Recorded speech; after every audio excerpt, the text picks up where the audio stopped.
O Ayom Yom de 21 de Nissan também nos traz detalhes técnicos e práticos relacionados com a conduta durante a festa de Pesach, e em substituição a isso nós vamos mais uma vez ver um dos ditos selecionados pelo nosso Rebbe nos adendos e acréscimos do Ayom Yom.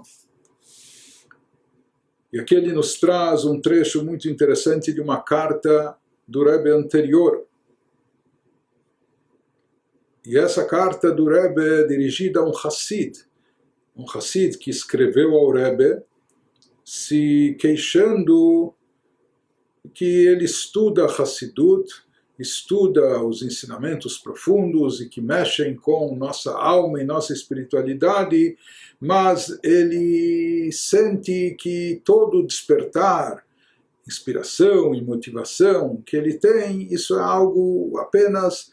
volátil, passageiro, que em poucos instantes, um pouco depois, como que evapora, desaparece, sem deixar sinal de existência, como que tudo isso, Deus nos livre, será que está sendo em vão, ou se isso não produz nenhum efeito contínuo, duradouro, sólido, etc. Então talvez isso não tenha valor. E assim ele escreveu para o Rebbe anterior, se queixando, se questionando sobre isso. Responde na carta ao Rebbe anterior: Ma shechoshev, asher eitorerut irak lesha'a. Isso que você pensa, isso que você imagina, que o despertar espiritual, né, inspiração, motivação que se tem ao estudar a Hassidut, que isso é só algo passageiro, algo só momentâneo, a emet einoken. Na verdade, na realidade, absolutamente não é assim. O Rebbe não concorda e diz: você está enganado, não é assim. Saiba que esse despertar espiritual que uma pessoa tem ao estudar os ensinamentos da Hassidut, isso seria como despertar de alguém que, Deus nos livre, desmaiou, que alguém que estava desacordado, desmaiado, um estado assim grave de inconsciência, e finalmente ele recobra a consciência, conseguem acordá-lo, conseguem despertá-lo, mekitzim oto.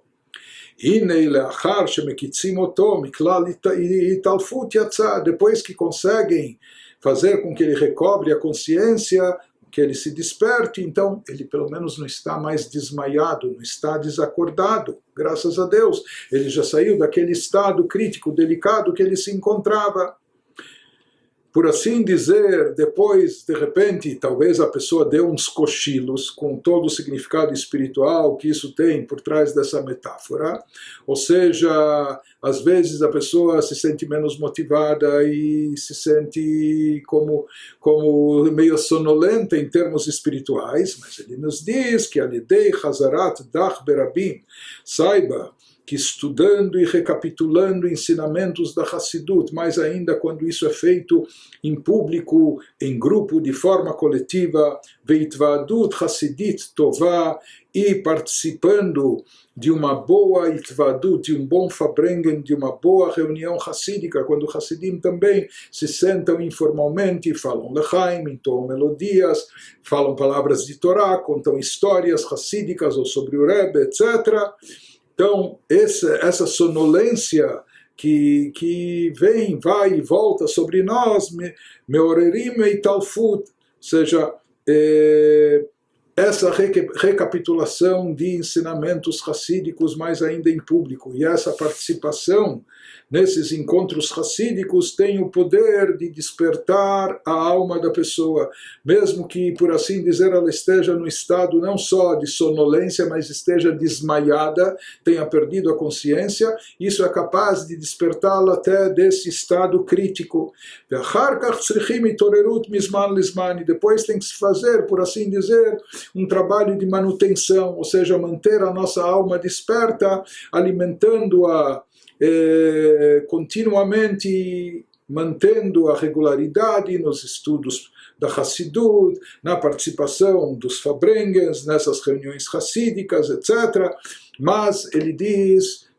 você está enganado, se você acha que você estuda, isso não produz nenhum efeito, o efeito que produz, você imagina que é apenas uma motivação momentânea que desaparece? Não. Isso produz um efeito muito impactante, muito importante, que é como aquele de despertar uma pessoa que estava desmaiada, ou seja, às vezes nós podemos estar, Deus nos livre, no estado de perda de consciência, ou seja, em termos espirituais a gente pode estar meio que desligado, anestesiado, insensível, como alguém que está desmaiado. Então, mesmo o fato da pessoa se despertar desse estado, isso já é uma coisa grandiosa, diz o Rebbe anterior, como quando você consegue uma pessoa que está desmaiada fazer ela recobrar a consciência. Depois pode dar uma sonolência ou outra, tudo bem, isso nós vamos administrar também, mantendo esses estudos, mas de qualquer forma aqui o Rebbe anterior enfatiza que todo estudo da Hassidut sempre produz um efeito, e esse efeito não é apenas momentâneo e passageiro, mas algo sólido, duradouro, que permanece, e daí a sua importância e o seu impacto.